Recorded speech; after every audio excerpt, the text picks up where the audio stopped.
Let me tell you something about Brussels. Brussels does not get surprised. Brussels does not get rattled.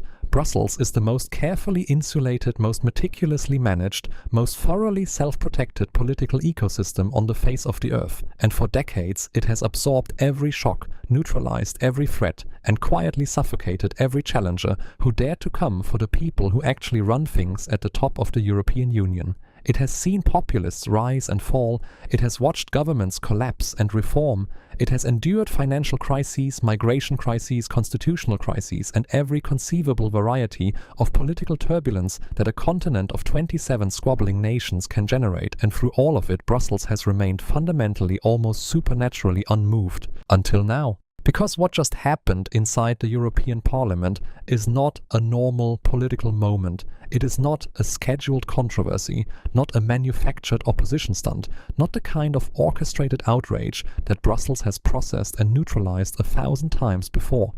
What just happened is a detonation. A man walked into the center of that institution, stood in front of the entire continent, and dropped a political bomb so precisely constructed and so devastatingly aimed that the shockwave is still traveling through every corridor, every committee room, and every private office where the real power of the EU actually resides. And the people who run those offices are not handling it well, not even slightly. The man who did this is Péter Magyar, and if you do not yet understand who Péter Magyar is, why he exists, and why the European establishment is genuinely, viscerally, keep you up at night terrified of him in a way they have never been terrified of any opposition figure in the entire history of the modern EU, then you do not yet understand the full weight of what has just been set in motion. So let us fix that right now. Péter Magyar is not a product of the Brussels machine. He was not cultivated inside it, groomed by it, shaped by its incentives, and disciplined by its unwritten rules about how far you go, what you say out loud, and which fights you pick, and which ones you quietly walk away from in exchange for institutional protection and career advancement. He did not come up through the party structures, the think tanks, the parliamentary internships, and the carefully managed networking circuits that produce virtually every individual who eventually rises to a position of genuine influence inside the EU's institutional hierarchy. He is not that. He is the opposite of that. He is a man who came from outside, who built something from nothing, who earned a massive popular following not by telling people what they wanted to hear in the carefully calibrated way that professional politicians are trained to do, but by saying out loud, without softening and without apology, the things that millions of ordinary Europeans have been thinking for years while watching their continent be managed by people who seem increasingly disconnected from the actual consequences of their decisions. That is a rare and extraordinarily dangerous thing to be inside a political system that depends entirely on the implicit agreement between insiders that certain things are simply not said publicly, that certain accusations are simply not made on the record, that certain confrontations are simply not had in open session in front of cameras broadcasting to the whole of Europe. The Brussels machinery runs on that agreement. It runs on the shared understanding that even when you disagree, even when you suspect, even when you know you manage it internally, you negotiate it privately, and you preserve the appearance of institutional coherence, because the appearance of institutional coherence is the thing that holds the entire structure together. Magyar has never signed that agreement. He does not recognize its authority. And that is precisely what makes him the single most destabilizing political force currently operating on the European continent. He stood up in front of the entire EU, in front of all of it, the cameras, the colleagues, the diplomatic observers, the journalists, the people back home watching their screens, and he looked directly at Ursula von der Leyen, the President of the European Commission, the woman who sits at the absolute apex of the EU's executive power structure, and he accused her of being a puppet. Not a flawed leader, not a politician who made questionable judgments, not an executive whose strategic priorities were open to legitimate debate, a puppet, controlled, compromised, fundamentally and irredeemably unfit to lead Europe through what is without any exaggeration the most dangerous and consequential period in the Union's modern history. He did not whisper this. He did not frame it diplomatically or bury it inside hedged language that gave her room to dismiss it as mischaracterization. He declared it, on the record, in public,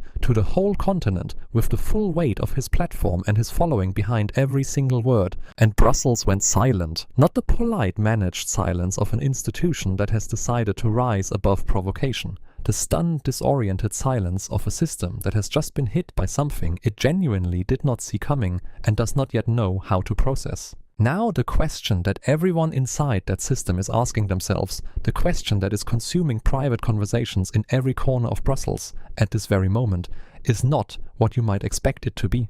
It is not whether Ursula von der Leyen can survive this. Whether she survives it matters of course, but it is almost secondary. The question that is actually keeping people awake and genuinely frightened right now is bigger and more fundamental than the fate of any single individual. The question is whether the European Union itself as an institution, as a structure, as the framework of democratic accountability and collective governance that 500 million people depend on, can survive what Péter Magyar has just set in motion. Because he did not just attack a leader, he attacked the legitimacy of the entire system she represents. He pulled back the curtain on the machinery that Brussels has spent decades perfecting. And he did it with the one thing that the institution has absolutely no established defense against documented specific credible evidence delivered by a man with nothing to lose and an enormous public following ready to amplify every word of it to every corner of the continent. This is not a political controversy, this is a structural crisis, and it is only just beginning. To understand why this moment is different from every other political crisis Brussels has manufactured and then quietly resolved over the past several decades, you need to understand where Péter Magyar actually came from. Because his origin story is not incidental to what is happening right now, it is the entire explanation for why he is so effective, why the establishment cannot neutralize him using its standard tools, and why the attack he has just launched carries a weight and a credibility that no career Brussels insider could ever have generated, no matter how damaging the allegations or how carefully constructed the presentation. Magyar did not enter European politics through the channels that the institution was designed to funnel people through. He did not arrive via the party alliance system, the carefully negotiated institutional appointments, the consensus-building processes through which Brussels traditionally absorbs potential challengers and transforms them over time, and through the application of sufficient incentive into functional parts of the very machine they once claimed to oppose. That process, the gradual domestication of political energy into institutional compliance, is one of the EU's most reliable and most ruthlessly effective mechanisms of self-preservation. It has worked on virtually everyone who has ever arrived in Brussels with genuine fire in their belly and genuine contempt for the way the system operates. The institution absorbs them, rewards their cooperation, punishes their defiance, and within a few electoral cycles they are indistinguishable from the people they once swore they would hold accountable. Magyar is immune to that process, not because he is uniquely virtuous or constitutionally resistant to the seductions of institutional belonging, but because of where he came from and what that origin means for his political identity. He came from Hungary. And Hungary in the context of Brussels is not just a member state with complicated politics. It is the country that the EU's institutional leadership has spent years defining itself against the place that provided the clearest and most convenient example of democratic backsliding, authoritarian consolidation, and rule of law violations that Brussels could use to demonstrate its own commitment to European values whenever that commitment required visible reinforcement. Hungary for Brussels was the problem. And Viktor Orbán, Hungary's long-serving prime minister, was the face of that problem, the symbol of everything the EU's leadership claimed to stand against. Brussels isolated him, punished him through funding mechanisms, excluded him from key decisions, and built an entire rhetorical framework around his government as the antithesis of the European democratic project. For years, if you wanted to signal your commitment to European values inside Brussels, the simplest and most effective shortcut was to position yourself against Orbán. It required no nuance, no complexity, no serious engagement with the actual conditions of Hungarian political life. You were simply against him, and that was enough. Here is the thing that Brussels never fully reckoned with, and that now, in retrospect, looks like a catastrophic institutional blind spot. Magyar was not Orbán's ally. He was not a Eurosceptic nationalist using the language of sovereignty to shield corruption from external scrutiny. He was not one of Orbán's people operating in the grey zones of Hungarian political life. He was Orbán's nightmare. He was the thing that the Hungarian government genuinely feared because he was not an external critic operating from a safe distance with no real leverage, but an internal challenger who understood the system from the inside, who had connections inside it, and who built a movement capable of threatening it in the only arena that actually matters, the democratic one. Magyar built something genuinely remarkable. A grassroots political movement that drew millions of supporters not through elite patronage or media ownership or the kind of institutional backing that normally determines who gets to be a serious political force in any European country. He built it through pure public fury. He tapped into an exhaustion that had been accumulating for years among ordinary Hungarian citizens, an exhaustion with corruption that was endemic and brazen, an exhaustion with the authoritarian consolidation of power that had systematically dismantled independent institutions, an exhaustion with the complete absence of any genuine political alternative that felt like something other than a managed opposition designed to lose convincingly while providing the appearance of democratic competition. That fury was real, it was enormous, and Magyar gave it a vehicle. He channeled it, organized it, and eventually converted it into actual democratic representation by winning seats in the European Parliament on the strength of it. That is not a trivial achievement. That is a man who demonstrated in a country where the political terrain had been engineered for years to prevent exactly this kind of outcome, that raw democratic energy, properly organized and genuinely led, can still break through structural advantages that looked insurmountable. He arrived in Brussels carrying all of that. Carrying the credibility of someone who had actually fought an authoritarian government from the inside and survived. Carrying the democratic legitimacy of a movement built from scratch without institutional support.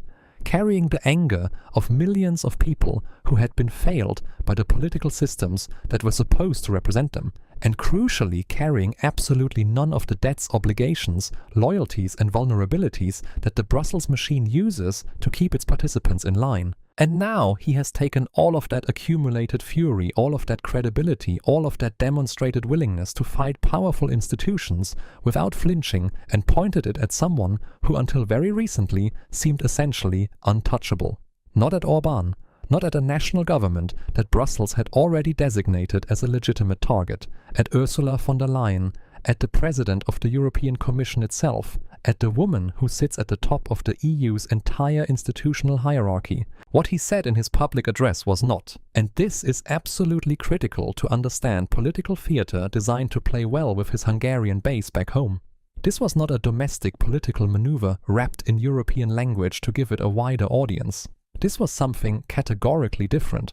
It was a meticulously constructed, surgically delivered offensive, aimed with extraordinary precision at the very foundations of von der Leyen's legitimacy as a European leader. Every word of it was chosen deliberately. Every accusation was framed for maximum impact at the European level, not the Hungarian one. This was a man who had done his homework, built his case, selected his moment and executed his attack with the kind of disciplined political intelligence that most of the people in Brussels would grudgingly respect if they were not simultaneously terrified of it. And what he accused her of was not what Brussels critics typically reach for when they go after Commission presidents.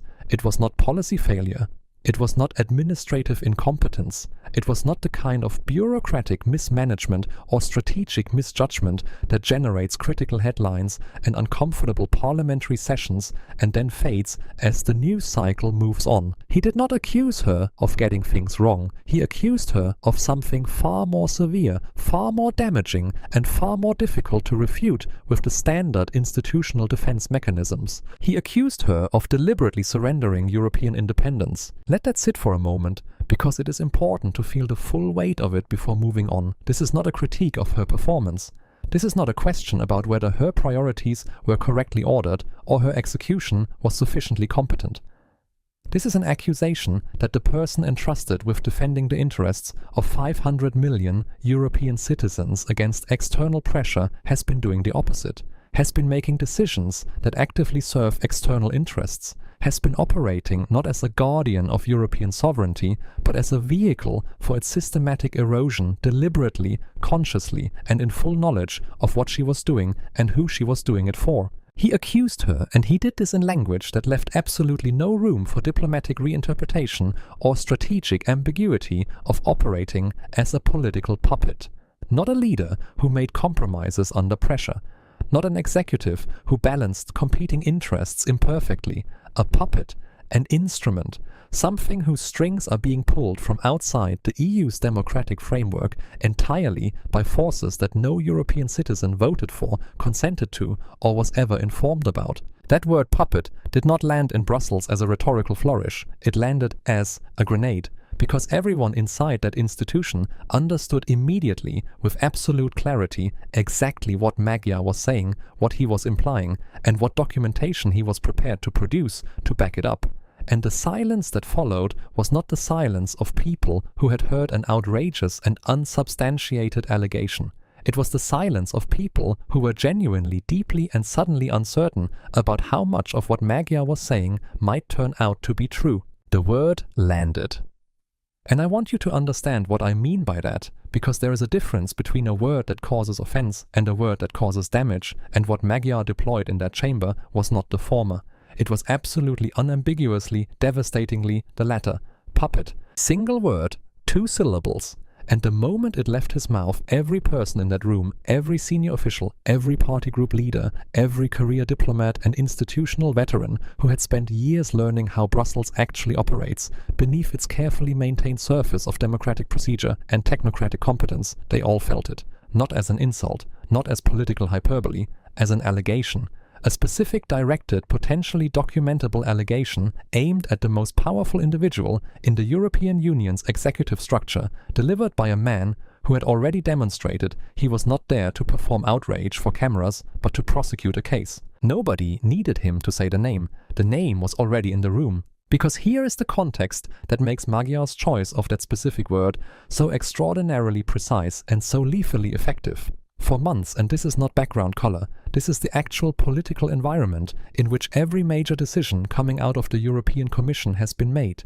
The administration in Washington has been applying relentless, sustained and increasingly undisguised pressure on European institutions. Not subtle diplomatic pressure communicated through private channels in the language of mutual interest and shared values. Overt, aggressive, publicly performed pressure designed not merely to change European policy, but to humiliate European leadership in the process of doing so, to make the subordination visible, to make the accommodation legible, to ensure that anyone watching understood the direction in which power actually flows in this particular relationship. The tariff threats came first, and they were not presented as negotiating positions to be refined through dialogue.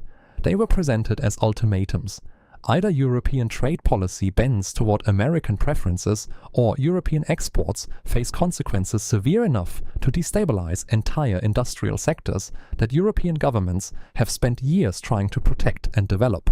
The demands for defense spending increases came attached to barely concealed contempt for the very concept of European strategic autonomy, the idea that Europe might develop its own defense capabilities and its own independent security posture rather than remaining permanently dependent on American military infrastructure and American political goodwill. The public forums in which European leaders were systematically and visibly diminished were not accidents or diplomatic miscalculations. They were deliberate. They were designed to establish in front of a global audience a hierarchy of power in which European leaders understand their position relative to Washington and act accordingly. And throughout all of this, every single decision that von der Leyen's commission has made has been filtered through one overwhelming question. How does Washington read this? Not how does this serve European citizens? Not how does this advance the strategic interests of the Union's 27 member states? Not how does this protect the economic sovereignty and democratic independence that the EU was constructed to represent and defend? How does Washington read this? What does this do to the relationship with the administration that has made absolutely clear it views European institutions not as partners in a shared democratic project, but as subordinate entities whose policy directions should align with American preferences or face economic punishment? Magyar is saying with a specificity and a documented precision that makes dismissal genuinely difficult, that von der Leyen stopped answering that question the way a genuinely independent European leader should answer it a long time ago. He is not saying she failed to resist the pressure perfectly or made imperfect judgments under difficult circumstances. He is saying something categorically different and categorically more damaging. He is saying she stopped resisting. She started accommodating. And she did it not reluctantly, not transparently, not with any acknowledgement to the European Parliament or the European public that she was recalibrating in response to external pressure, but quietly, systematically, and while publicly performing the opposite posture entirely. That is the accusation. And the evidence he presented to support it is what transformed this from a political attack into a genuine institutional crisis. Because Magyar did not walk into that chamber with vague allegations and rhetorical momentum and trust that the force of his delivery would carry the argument. He walked in with a chronology, a detailed documented sequence presentation of specific Commission decisions made over the preceding 18 months, each one individually defensible as a reasonable policy adjustment, each one individually explainable through the normal bureaucratic language of strategic recalibration and evolved circumstances and updated assessments of what the situation required. Individually, you could defend each of them. Individually, Brussels would defend each of them, and the defenses would be technically coherent, administratively grounded, and politically plausible to anyone who had not seen what Magyar laid out next. Because together arranged in chronological sequence with documented outcomes and specific dates attached, they do not look like a series of individually reasonable policy adjustments made by a commission navigating complex and rapidly evolving circumstances. They look like a pattern, a sustained directional unmistakable pattern of accommodation toward one specific external actor executing across multiple unrelated policy domains simultaneously in ways that consistently and specifically benefited that actor's stated preferences and consistently and specifically undermined the European interests those decisions were publicly framed as serving. Walk through it with me, because the specifics matter enormously, and Magyar understood that, which is why he presented them the way he did. Regulatory investigations into American technology companies. These were not minor procedural reviews.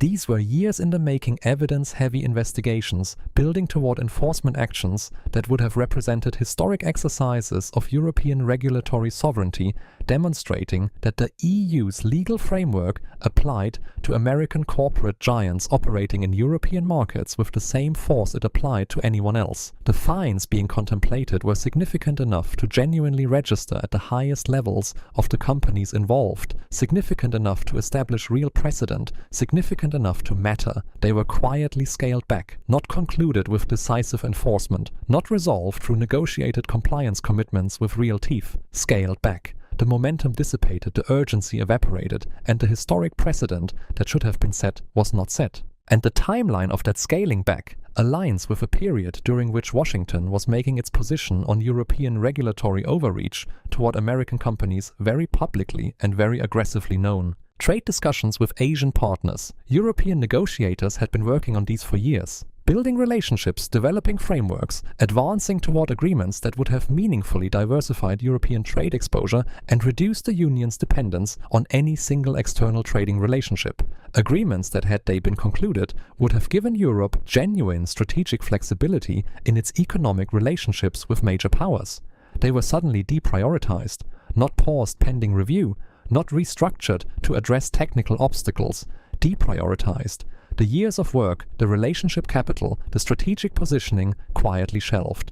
Without public explanation, without parliamentary debate, without any of the transparent democratic process through which decisions of that magnitude are supposed to be made in an institution that claims to operate on the basis of democratic accountability. Defense, procurement, billions of euros that should have flowed into European defense industries, building European capability, developing European supply chains, advancing the kind of genuine strategic autonomy that Europe's security situation makes increasingly urgent, restructured in ways that directed significant portions of that spending toward American contractors, not through a transparent debate about comparative capability or value for money that European parliaments could scrutinize and evaluate. Quietly restructured. The money that was supposed to build European defense ended up building American defense industry revenue instead. And Washington, which had been loudly demanding that Europeans spend more on defense, somehow never objected to this particular version of European defense spending. Remarkable coincidence that climate commitments. European businesses had spent years building investment strategies around the certainty of those commitments, planning capital allocation, making infrastructure decisions, restructuring supply chains, all of it based on the understanding that the regulatory environment those commitments represented was stable, was credible, and would be enforced. The commitments were watered down.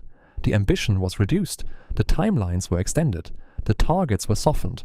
And the specific ways in which they were softened aligned with a precision that is genuinely uncomfortable to observe with the positions that the Trump administration had been advancing about the economic burden of aggressive climate regulation and the need for what Washington called a more pragmatic approach to energy transition. 4 policy domains, 18 months, one consistent direction, one consistent beneficiary. Magyar laid all of it out calmly in sequence with dates and documented outcomes attached to every single point, and then he looked at the chamber and let the pattern speak for itself.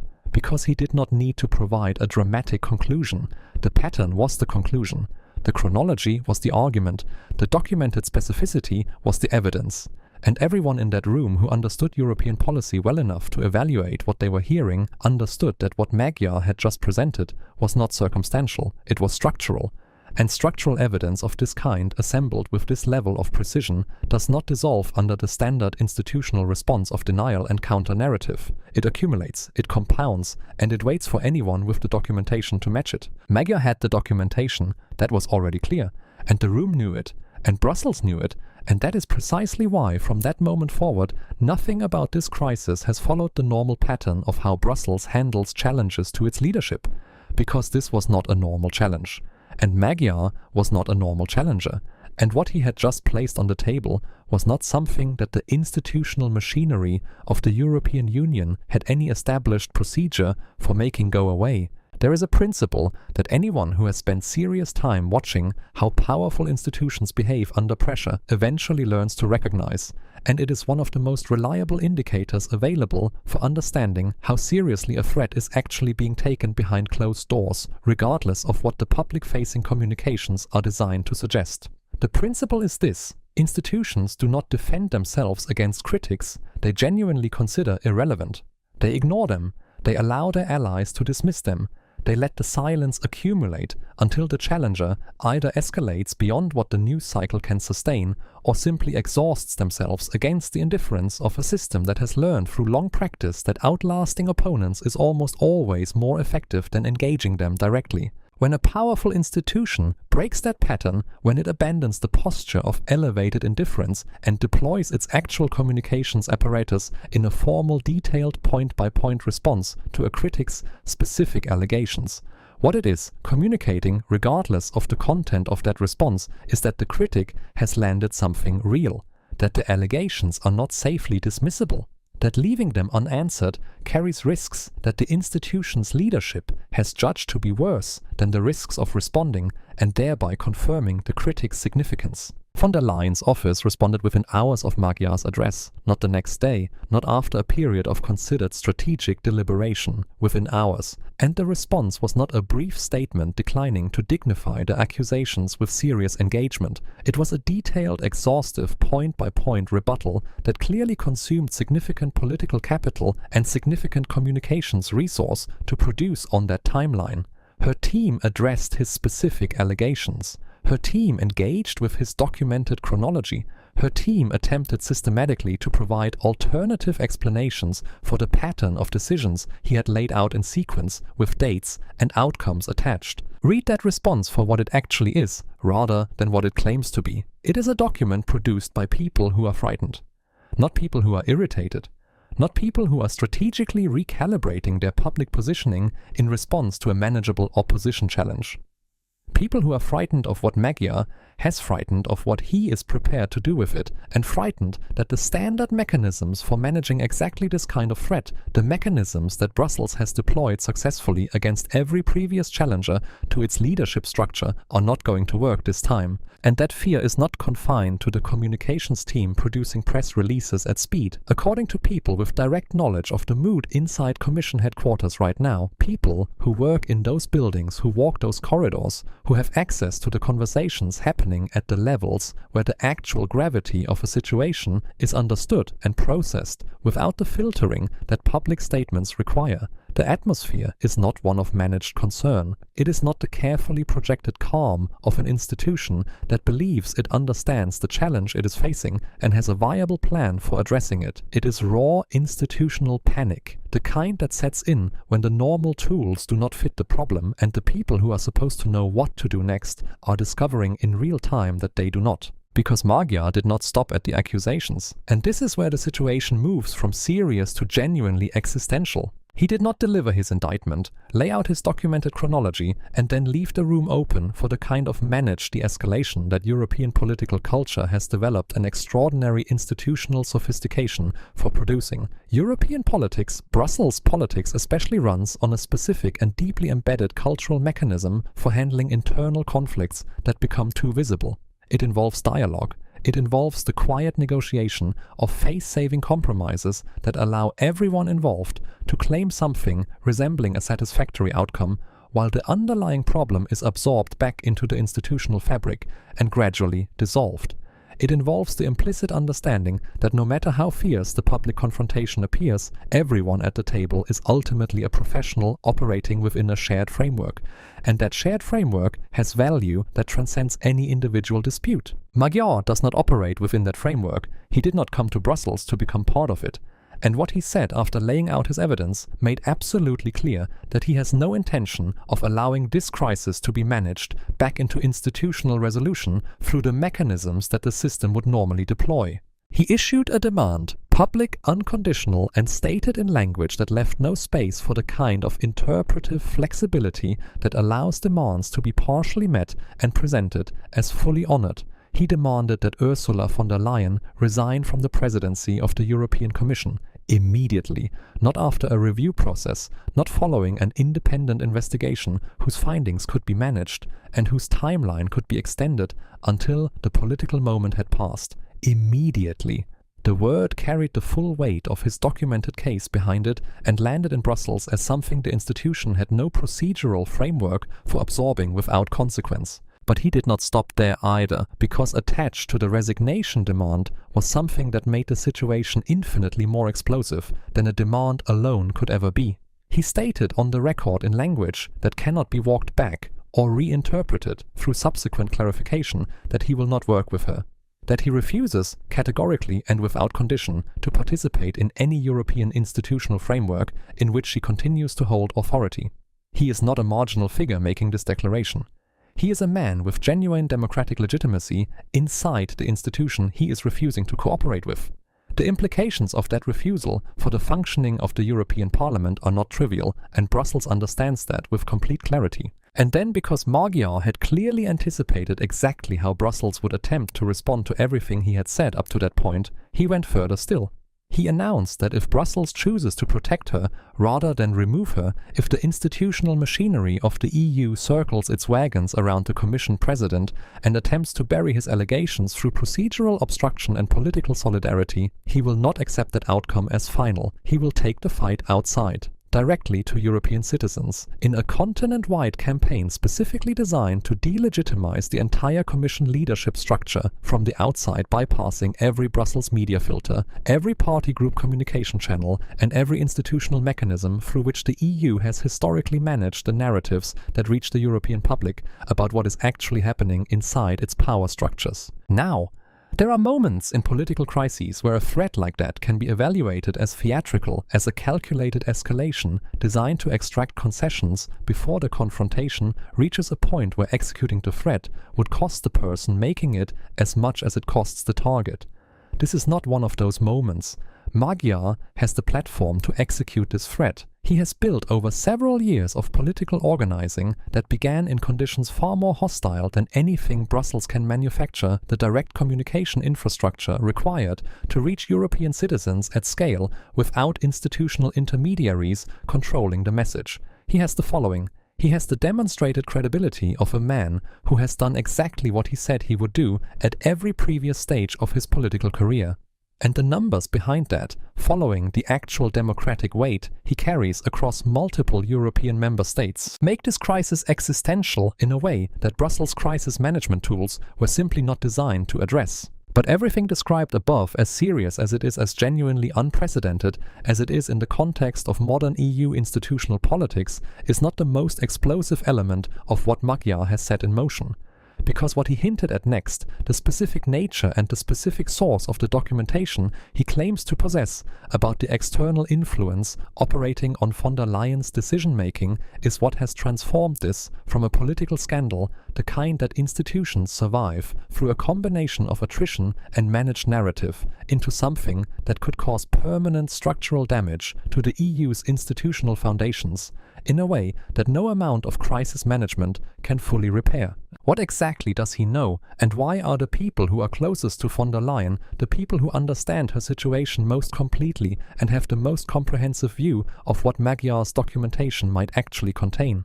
Why are they more afraid of the answer to that question than they are of anything else he has said or done so far? The answer begins with what Magyar's documentation actually is.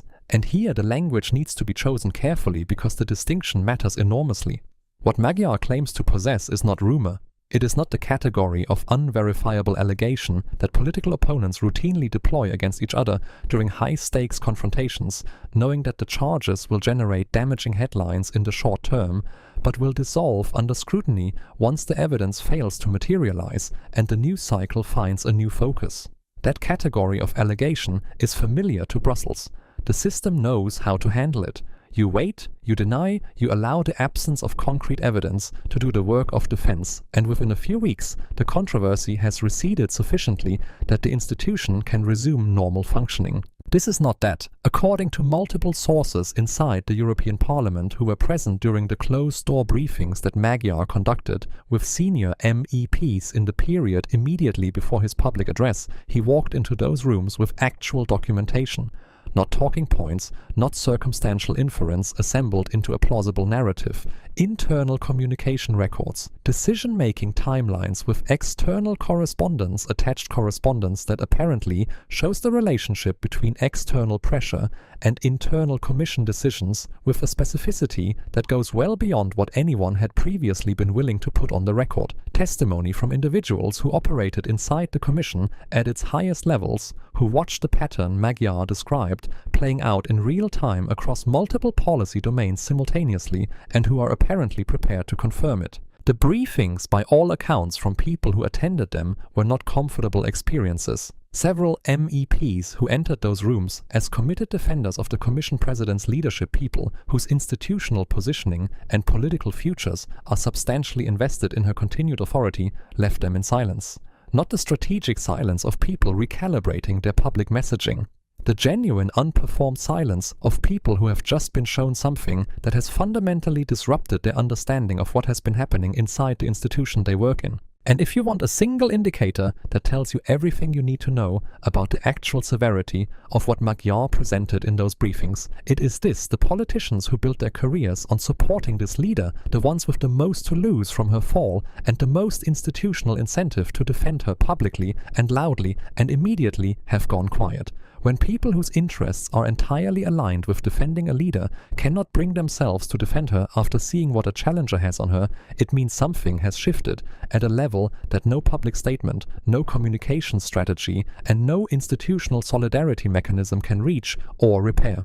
The specific allegation that is causing the most severe and most sustained damage inside Brussels right now, the one that people in those buildings are finding most difficult to process and most impossible to dismiss, centers on something that strikes at the very heart of everything the Commission President has been presenting herself as to European citizens over the past year and a half. It concerns a series of private communications that Magyar's team claims occurred between senior Commission officials and representatives of the administration in Washington during the precise period when von der Leyen was constructing and projecting her most assertive public posture as Europe's defender against American economic aggression, during the period when her public performance was one of European resilience, European strategic autonomy, European refusal to be intimidated by external pressure regardless of its source.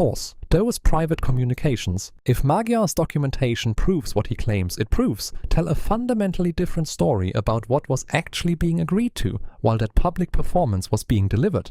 And that is the thing that is keeping the people closest to her awake at night. Not what Magyar has already said publicly, what he has not yet released, what he is holding, and when he releases it. Let us talk about the public narrative. Because if Magyar's documentation proves what he claims, it represents the most profound betrayal of European public trust in the entire history of the Union's institutional leadership. Throughout those 18 months, the Commission President stood at podiums across the continent, declaring that Europe would not be intimidated, would not be coerced, and would defend its economic sovereignty against any external pressure, regardless of where it originated. European media covered it. European citizens believed it. European business leaders made real investment decisions based on it, and according to Magyar, every single word of it was a lie. Not a strategic misrepresentation, not simplified public messaging, a deliberate, calculated, sustained fabrication designed specifically to conceal what was actually being agreed to in private. If the documentation is genuine, she did not simply fail to resist American pressure adequately. She actively negotiated a quiet accommodation with Washington while publicly performing resistance for European audiences. She allowed regulatory processes to be shaped by external demands while telling citizens those processes were proceeding independently. She made commitments to foreign officials about European policy direction without democratic mandate, without parliamentary disclosure, and without the knowledge of the 500 million people she was supposed to be representing. This is not a policy disagreement. This is not a question of imperfect strategic judgment. If the documentation holds, what Magyar is describing is a systematic and sustained deception of European democratic institutions by the person those institutions entrusted with their highest executive authority. And Brussels knows it, which is why the institutional response has been unlike anything veteran observers have seen in decades. The machinery that normally activates immediately to protect Commission leadership has stuttered, hesitated, and in critical moments failed to engage at all. Senior MEPs, who would normally be first in line to defend the Commission President, have gone silent. Party group leaders, whose positions exist because of her political support, have issued statements so deliberately non-committal they function as abandonment dressed in diplomatic language. The reason is simple. Magyar is not a fringe figure Brussels can safely ignore. He holds genuine democratic legitimacy inside the very institution he is attacking. His approval ratings have been climbing consistently across multiple member states throughout the same period that her ratings have been collapsing. Career politicians doing the political mathematics of their own futures are looking at that trajectory and making their calculations accordingly. But the dimension that has truly frozen the establishment goes further still. Magyar anticipated the institutional response entirely. He named the playbook publicly before Brussels even began running it. He said the system would circle its wagons, pressure allies into silence, and deploy its legal and communications apparatus to bury his allegations under procedural obstruction. He described each element of it, and then he announced exactly what he would do when it materialized. A continent-wide public mobilization campaign, not rallies in sympathetic cities, a coordinated strategy using direct communication infrastructure. His movement spent 2 years building bypassing every Brussels media filter, simultaneously taking his full documentation directly to European citizens in every major member state at once. Framed not as a dispute about policy, but as a referendum on a single question, have European democratic institutions been captured by external forces that no European ever voted for or consented to? In the current political environment across Europe, that referendum cannot be won by the institution. The distrust is too deep. The economic anxiety is too real. The fury at leadership classes perceived as serving external elite interests while ordinary citizens absorb the consequences is too accumulated and too justified. And then Magyar introduced Washington, not abstractly, specifically. The documented policy timeline he presented made the direction of external influence unmistakable. The moment that enters the story with documentation attached, everything changes. This is no longer an internal European dispute about leadership accountability. This is a question about whether the President of the European Commission has been operating as an instrument of American foreign policy while publicly performing the defense of European sovereignty. That question, once asked with documentation behind it, does not have a procedural resolution. It demands an answer. The institution either provides credibly or fails to provide, and either outcome is catastrophic. Europe's major governments are now trapped. Stand behind her, and you attach yourself to every allegation, inviting scrutiny of your own conduct during the same period.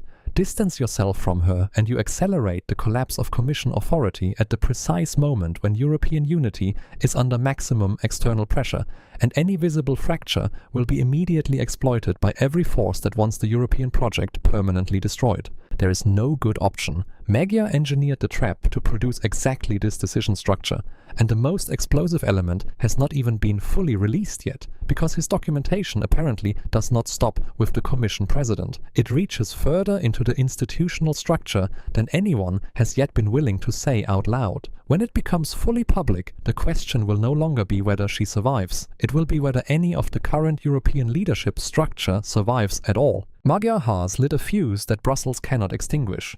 Everything that follows in the coming days will determine whether the European Union emerges from this transformed or collapses under the weight of its own exposed corruption. The story is not over. It is barely started, and everything that matters is still ahead. That matters is still ahead. That matters is still ahead. That matters is still ahead.